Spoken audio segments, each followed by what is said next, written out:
Okay, so we've got this young horse downtown for the first time. He's been to another trainer. Now, I'm not condemning the other trainer in any way. I'm just saying that he told the owner that he couldn't be broke. I'm not saying that for the reason that obviously we broke him. That's not the reason. It can be, you know, clash of personalities, whatever. All sorts of reasons.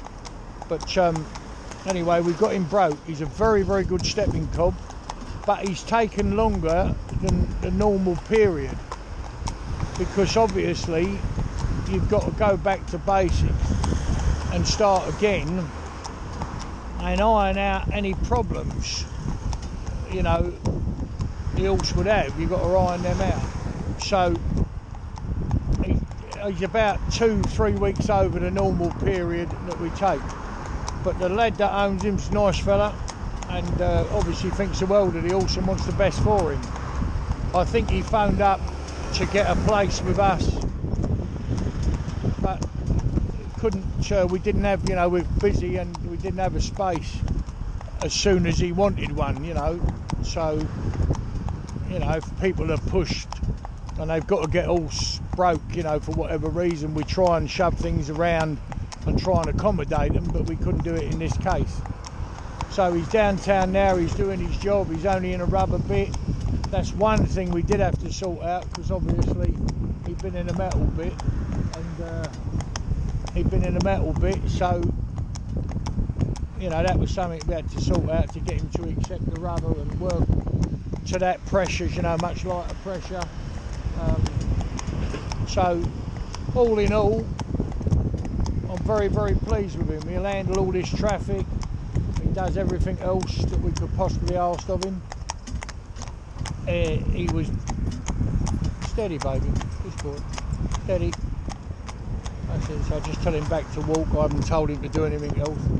So while I'm talking to you, I still got to do my job. So when I tell them to walk, they walk. You know, or when I ask them to walk, they've got to walk. They mustn't decide on their own they're going to start trotting. And that goes for any horse at any time, whoever owns it. You know, all a horse is, if you look at it like this way, horse is one of the loveliest creatures in the world, definitely, without any question.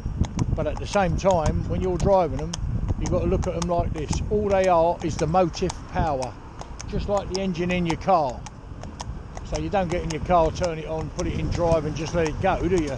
You have to use the brakes, the steering, and adjust yourself on a public highway to be in the right place at the right time, that type of thing. So I want him to come up here now and do this. So if he steps, you know, if he does something wrong, I've got to tell him, whatever the circumstances, wherever we are. So here we are on a dual carriageway. We're going to have lorries coming up the inside of us, or vehicles anyway, in a minute, once we get on a bit. But he's got to just walk up here like there's nothing wrong, nothing to worry about in any way, shape or form. So I've got a slack rein on him, you can see, and he's just walking up here like it's a country lane. So the fact that he'd been to another trainer, we've got to Oreo, his name is, I think that's how you say it, Oreo, something like that. I thought they were biscuits, but anyway. But he's a lovely, lovely natured horse. He's really kind and gentle, really. So what the problem was with him, I don't know. But that's what the trainer said, you know, he can't be broke, he's dangerous, whatever. But anyway, but he's doing the job now and he's happy and like that.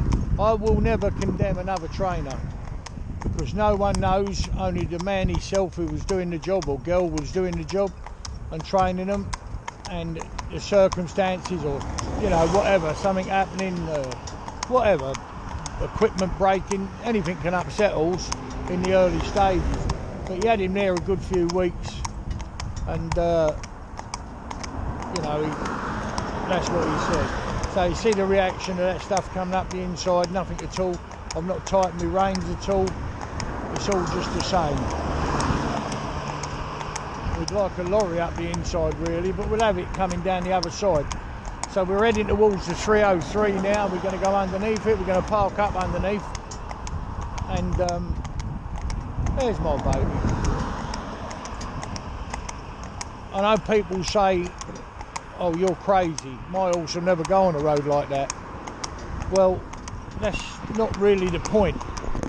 The point is, if you keep on country lanes, yeah, if you're lucky enough to be able to do that, you're still going to get a tractor, you're still going to get the refuge men, the dustbin men come round, you're still going to get these eye-sided vans that deliver the food to people's houses now, like Tesco's and Sainsbury's and Waitrose. You're still going to get them. So horses got to be able to go and be happy in any environment. You can't say, no one can tell me this horse is unhappy, he's not clamping his tail, his ears are pricked, you know, laid out to the side half the time. Obviously I'm talking, so he'll listen to me, what I'm saying. Not that he'll understand what I'm saying, but he knows my voice, obviously. One of the biggest things is to the person that owns the horse to drive him with confidence. I always say the same thing, safe, confident and happy. Happy's the most important. This horse has got to be happy. If he's happy to do it, then he'll be confident and he'll obviously be safe. So it's the confidence of the person. So the fella that owns this horse will be actually driving him up this road and doing that if he's, well, he'll be given the opportunity to do so. So he can drive him up this road, and I can also give him some pointers on what to do with every horse is different, they all want driving different. You know, if there was a manual on it, there's plenty of books out there on how to break horse. Well, it don't work. Well, it does, obviously it works with some, but every horse is an individual. Otherwise you could produce them on a conveyor belt, couldn't you? I mean, obviously you could have them just in and out. What's it? So you've got to treat them as an individual, you've got to respect them for what they are, yeah. And, you know, the type of horse, some horses I might 3 weeks, 4 weeks before I even put them in a cart. Another one will be in within a week, you know, or a few days even, it has happened. But then they start their training from that, but they all end up at the end of the day doing this. So that's lovely there, that's beautiful. So we come up here like that, that's absolutely marvellous. So them chains were rattling on that skip lorry, but he's not run off. Made horrible noises it come past. I don't know if this camera will pick it up, this camcorder. Walk up, babe, walk on. So now we park under, you can't hardly hear me now because we're underneath here and it's all echoey and like that. Very hard to hear. Whoa, baby, stand still, darling. So there, I just asked him to stand.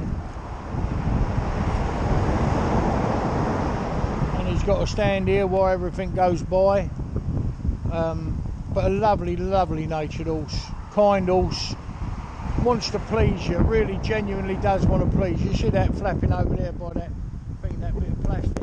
Now another horse would see that and run away, so the wind's coming round underneath this flyover and making that bit of plastic flap, but he's not bothered. We've got leaves blowing about. He'll stand there, he don't care. I'll turn his head round to there to look at it. See it flapping, look, he don't care. Lovely, lovely, lovely horse. Later on when he matures a little bit, he'd be a cracking horse. If he went with a showroom, we're teaching him to stand out, you know, to pull out. You see that big old truck there and he don't take any notice whatsoever. But it's how you break them. So I would not condemn another trainer, I'll never do that. Yeah. My opinions are to myself. It's how I do it and whether they end up safe, confident and happy. And as you can see, he is.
a smile on my face every time I hear that sound. The rhythm of the hooves as they touch the ground. And there's no better place I'd rather be than with my safe, confident horse. And there's no better place I'd rather be than with my safe, confident horse that's happy. Hello, this is Oreo. He's 3.5 years old, and I brought him to Barry at Hawthorne Promotions to be broken to drive. I was told by someone before that he wouldn't be able to be broken to drive. He was no good, he wasn't ready, he wasn't mature enough. He was like a coiled spring, and Barry's proved me wrong. I'm really happy with him. It's taken a little bit longer than normal that Barry would want to, because he just wanted to polish him up and make sure he was perfect for me. I was able to drive him on the road and in heavy traffic, all that sort of stuff. So I'm really happy with him. Hopefully I'm going to carry on having some nice drives with him.